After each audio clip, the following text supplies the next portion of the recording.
I'm not the only kid who grew up this way, surrounded by people who used to say that rhyme about sticks and stones, as if broken bones hurt more than the names we got called, and we got called them all.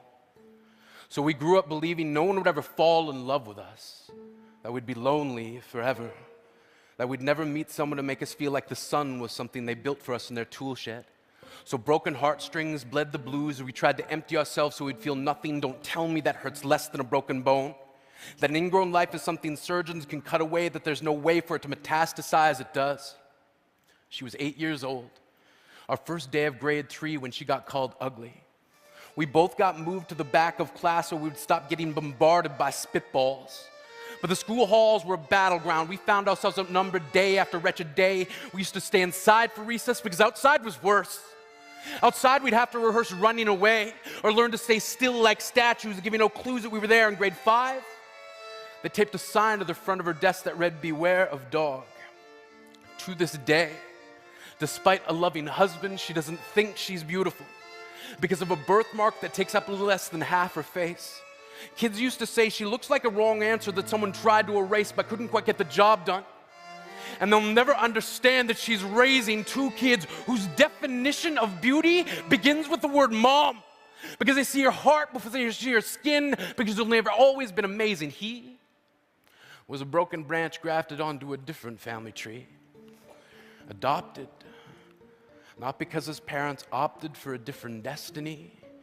He was 3 when it became a mixed drink of 1 part left alone and 2 parts tragedy. Started therapy in 8th grade. Had a personality made up of tests and pills. Lived like the uphills were mountains and the downhills were cliffs. 4/5 suicidal, a tidal wave of antidepressants, and an adolescent being called pauper. 1 part because of the pills, 99 parts because of the cruelty. He tried to kill himself in grade 10 when a kid who could still go home to mom and dad had the audacity to tell him, "Get over it." As if depression is something that could be remedied by any of the contents found in a first aid kit. To this day, he is a stick of TNT lit from both ends, could describe to in detail the way the sky bends in the moments before it's about to fall. And despite an army of friends who all call him an inspiration, he remains a conversation piece between people who can't understand. Sometimes being drug-free has less to do with addiction and more to do with sanity. We weren't the only kids who grew up this way. To this day, kids are still being called names. The classics were, "Hey stupid," "Hey spaz." Seems like every school has an arsenal of names getting updated every year.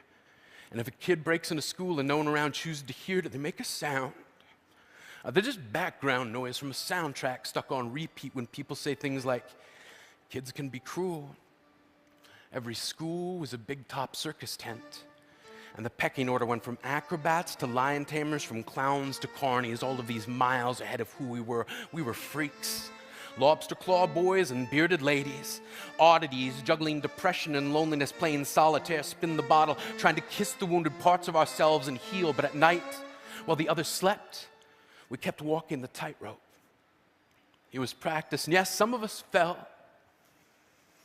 But I want to tell them that all of this is just debris left over when we finally decide to smash all the things we thought we used to be. And if you can't see anything beautiful about yourself, get a better mirror, look a little closer, stare a little longer, because there's something inside you that made you keep trying despite everyone who told you to quit. You built a cast around your broken heart and signed it yourself. You signed it, they were wrong, because maybe you didn't belong to a group or a clique. Maybe they decided to pick you last for basketball or everything. Maybe you used to bring bruises and broken teeth to show and tell but never told. Because how can you hold your ground if everyone around you wants to bury you beneath it? You have to believe that they were wrong. They have to be wrong. Why else would we still be here? We grew up learning to cheer on the underdog because we see ourselves in them. We stem from a root planted in the belief that we are not what we were called.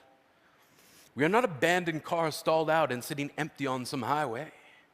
And if in some way we are, don't worry, we only got out to walk and get gas. We are graduating members from the class of "We made it," not the faded echoes of voices crying out, "Names will never hurt me." Of course, They did. But our lives will only ever always continue to be a balancing act that has less to do with pain and more to do with beauty.